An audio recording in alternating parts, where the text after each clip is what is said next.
Welcome to Jolene's Books and Writers Talk podcast. Today we have the pleasure of hosting Lori Thorn, a contemporary romance author known for her immersive storytelling and dynamic characters. Residing in Clearwater, Florida, Lori crafts narratives to befriend her characters and indulge in the intricacies of their lives. Lori's literary repertoire spans various genres, including romance, children's fiction, literature, and anthologies. Her published works feature titles such as Petals and Punches, Crescendo, Locally Love, Remotely Love, and My Boring Werewolf Family series, and Cozy Reader. Her latest novel, Enchanting Elixirs, marks her debut into paranormal romance, weaving the tale of Cordelia Covington, a potioneer specializing in love potions, who, paradoxically, doesn't believe in love herself. Beyond writing, Lori is deeply engaged in the indie publishing community. She hosts Page Rebels, a podcast dedicated to spotlighting indie authors and guiding readers to their next favorite books. Active on platforms like TikTok, Instagram, and YouTube, Lori leverages social media to connect with her audience, share her writing journey, and offer invaluable advice to aspiring authors. In this episode, Lori discusses her transition into paranormal romance, her experiences with indie publishing, and her aspirations to create an author's learning collective. She also shares insights on utilizing social media to engage readers and promote books. Whether you're a seasoned writer or just starting, Lori's experiences and advice are sure to inspire and inform. Stay tuned for an enlightening conversation with Lori Thorn on navigating indie publishing and the world of paranormal romance. If you or someone you know is a published author or service provider in the indie publishing community and would like to participate in one of our podcasts, check out our website, southerndragonpublishing.com. And now let's hear more from Lori. Hi, I'm contemporary romance author Lori Thorn. I write immersive stories that will make you want to gossip about the characters or be best friends with the others. At least that's what my readers say. It's my favorite compliment I've ever gotten. I live in Clearwater, Florida with my family. I have 3 kids and 1 husband. I keep it simple. We love to play games. We do puzzles. We garden, and I make a lot of vegetarian meals, even though I'm not strictly vegetarian. Fun fact. My latest book is Enchanting Elixirs. It's my first jaunt into paranormal romance. It's between a potioneer, Cordelia Covington. She makes love potions, but you know what? She does not believe that love exists. And you understand her position. She manufactures that. So real love isn't real for her. People in her town start going missing, and it really disturbs her niece, Hestia, who is like her understudy in Enchanting Elixirs, their shop. Bless her, Cordelia. She is everyone. She is stuck in her ways. She wants things to be very structured and just, this is day to day. This is how it's done. So she's not going to let these disappearances like shake her. And she tells Hestia, don't worry, like they're going to turn up. This is just something weird. It's totally fine. Maybe it is and maybe it's not. I'll let you read and find out. But eventually a detective shows up at her shop door, and he's wearing a very tacky, does not fit into Connecticut style t-shirt at all, Hawaiian print, very loud. And she's real annoyed at him intruding on her territory, but she can't shake him. Can't get that handsome guy out of her head either. Weird.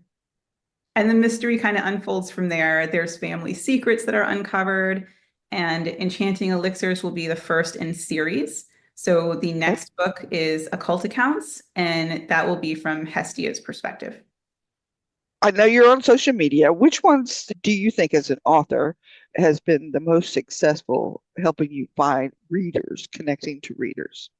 Oh, TikTok, hands down for sure. So the book talk and author talk community are invaluable to me. I've made so many connections that have turned into close friends even I've met so many readers, and it just keeps growing and getting better. So I hope it can stay around because right now that's a question mark. TikTok has been the most successful for me. Okay. And are you traditionally published or indie published? I am indie published at this time. I Okay. tried to be traditionally published and even had a literary agent before. However, the relationship wasn't good. That's on me because I didn't ask the right questions as a Right. new author. However, I went the indie route after that contract was up, and I really enjoy it. I'm not saying I won't try to be trad published in the future again, but I love being an indie for now. There is so much control. You build your own communities, and I really love that about it. Like my beta and ARC readers, I just add on. Like I just add on with every book, and then you get to know those people. It's really a cool thing.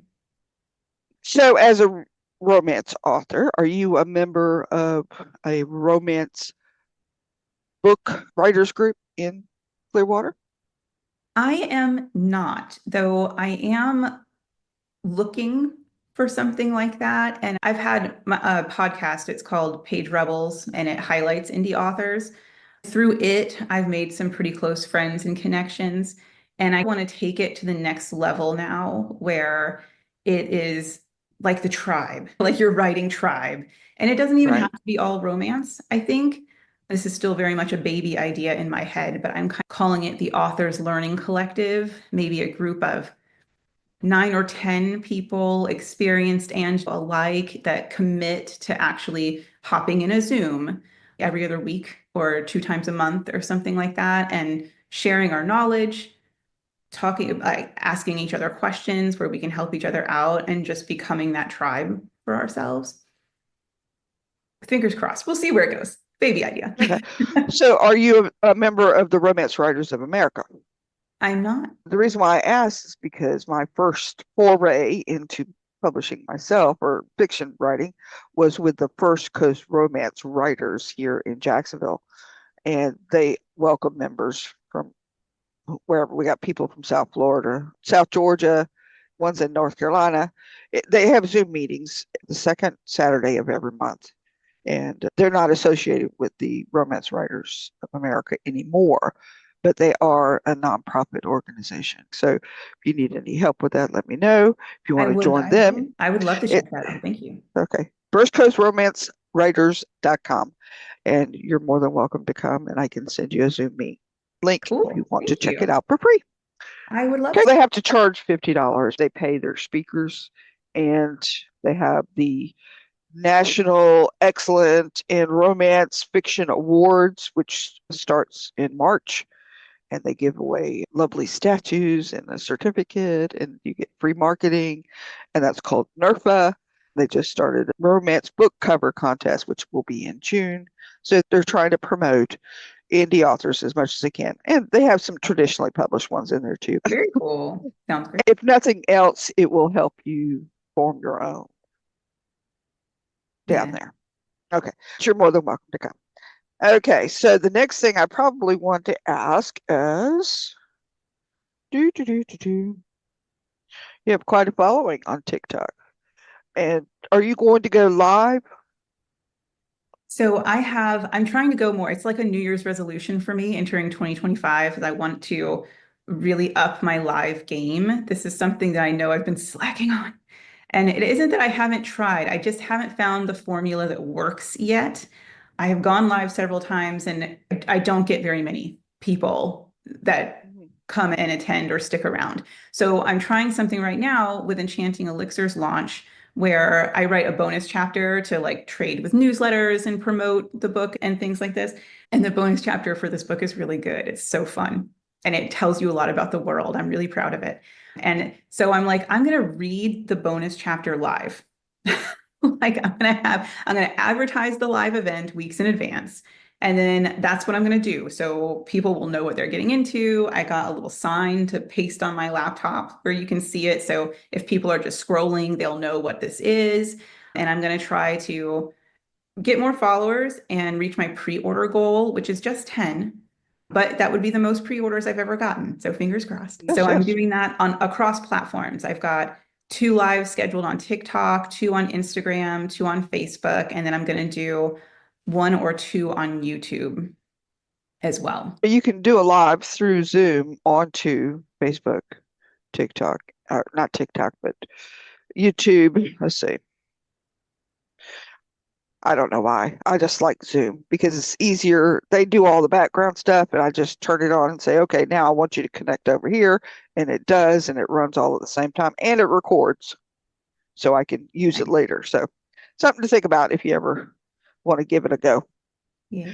And I think you can do it with your free Zoom too. That's cool. I used StreamYard when I was doing Page Rebels, and I just had their free service, but they were really good and reliable and user friendly. And I know that they plug in to YouTube as well. However, you have to do their paid service, and Ah, I'm not personally ready to commit. But if Zoom does the free one, I'll be all over that. you sign up for a free account and you give it a go because it's right there in your dashboard on the bottom, and then you connect it up, and then you just start talking. If nothing else, it's good practice, and you can just talk about your writing day or your cat or whatever. It doesn't really matter. Yeah. Just something, and then you can chop that video up later and use it. So anyway, that's what I'm going to be trying to do as well. Another live. I haven't ever done a live. Who knows? I think that they can Okay. be fun. I see other people having fun on them. I just gotta, I don't know, bottle some of that magic somehow. That's what we But need. that plus the fact that if you can get another author, like on Zoom, you can have 2 authors, or you can Yeah. have up to 6 or 7 people and do a little gallery, and you're all talking together, and it's live streaming to Facebook or it's live streaming to YouTube. But y'all are having fun. And then they can invite their members, say, hey, we're going to be on YouTube. So I don't know. We'll have to experiment with that, Lori. Okay, so as a writer, what advice would you give a new and up and coming writer that you found most helpful over the last several years?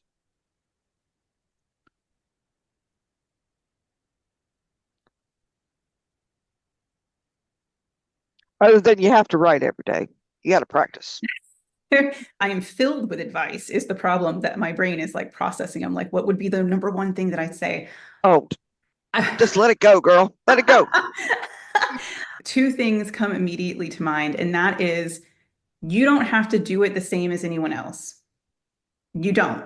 And as a new writer, I did it too. I went out and looked how to format, how to prepare, how to write a good arch, how to do all of these things. You don't have to do that. No one knows what they're doing. There No. is room for creativity. There is room for your own trial and error to find what works best for you personally. And so please feel the freedom that you really have when it comes to writing. And the other thing I say, especially to people who refer to themselves as aspiring authors, drop the aspiring. You're an author. Get used to saying it because it's going to feel weird. You're going to have that imposter syndrome feel like, whoa, but I'm not published yet. Or, ooh, but I'm not traditionally published. There's always that hurdle. Look up Mhm. the definition, right? Have you written something? Congratulations, you're an author. Even if no one has read it, even if it's not available for sale right now. And by practicing saying it, by practicing owning that part of you, it's going to become easier to talk about. So you're not an aspiring author. You're an author. And welcome to the club. This is a very cool club. Mhm. Yes. And let me tell you something else. If you go ahead and publish through Draft to Digital or even Kindle, you are an internationally published author once you There you hit go. publish. And people don't realize this. They say, yeah, because my story's available over there in France and Europe, Germany, and all them Mhm. other places. I got the links to them. All righty. One last question I probably should have asked because you are a little tech savvy compared to some of my clients. Other than TikTok, would you consider doing any of the others, such as Blue Sky or Substack or Twitch? Those are the up and coming ones. So Substack, I've been hearing an awful lot about, and I even have had a couple like written interviews on Substack just this week.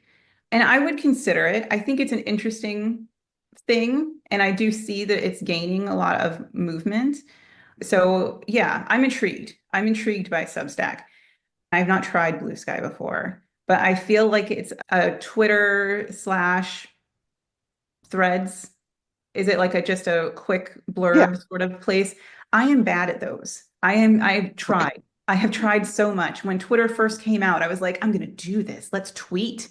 And I just fail. I'm not good. And then I tried again with Threads when Instagram introduced Threads. And I was like, yes, there's an author Threads. There's indie Threads. There's so many good threads. There's so many people I'm going to follow. And I tried there, and I am much better with video. Or even traditional Facebook. I can deal. I can do that. I can be engaging on these places.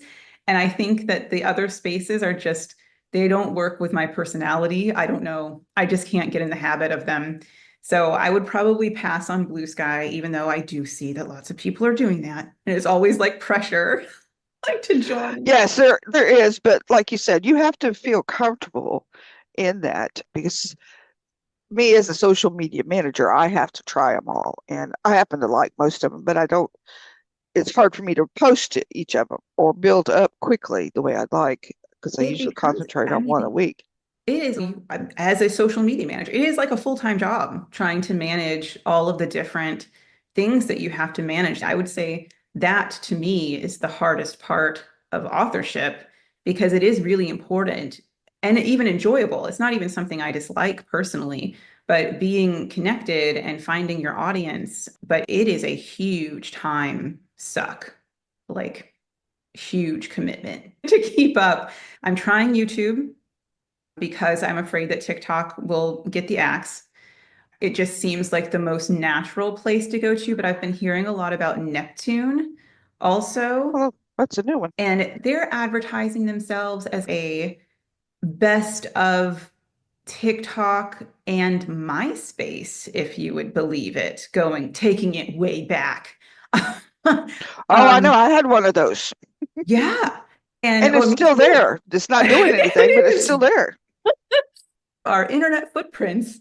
So it's an interesting concept. They're just in beta right now. I'm on their list for their actual launch because I can't commit to what they need us to do for beta. But I'm eager to check that out because it's a woman-owned US-based business. So it can't Oh, get very shut nice. down. It can't. All right, Miss Lori, thank you so much for committing to do this. Thank you. We want to thank all the viewers out there and listeners to Jolene's Books and Writers Talk, sponsored by Southern Dragon Publishing. If you would like to be a guest on our podcast, you are welcome to visit the southerndragon.com website. There is a link. Fill out the online application, schedule your Zoom session, and we will get you taken care of as quickly as possible. Have a great day.